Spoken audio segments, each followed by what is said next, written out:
প্রতিদিন ১০ কোটি ডলার করে রেমিটেন্স আসছে।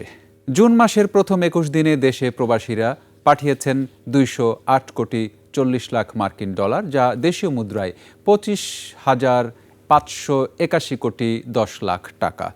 বাংলাদেশ ব্যাংক জানায়, গত বছরের জুন মাসের প্রথম ২১ দিনে রেমিটেন্স এসেছিল ১৯৯ কোটি ডলার। সেই তুলনায় চলতি বছরের একই সময়ে প্রবাসী আয় বেড়েছে ৪.৭০%।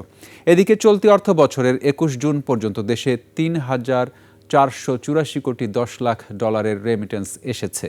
গত অর্থ বছরের একই সময়ে এই আয়ের পরিমাণ ছিল ২,৯৪৯ কোটি ৭০ লাখ ডলার। এই হিসেবে গত অর্থ বছরের তুলনায় এবছর একই সময়ে প্রবাসী আয় বেড়েছে ১৮.১০%। এদিকে রেমিটেন্সে ভর করে বাড়ছে রিজার্ভ। ২২ জুন পর্যন্ত গ্রস রিজার্ভ ছাড়িয়েছে ৩৫.৭৩ বিলিয়ন মার্কিন ডলার।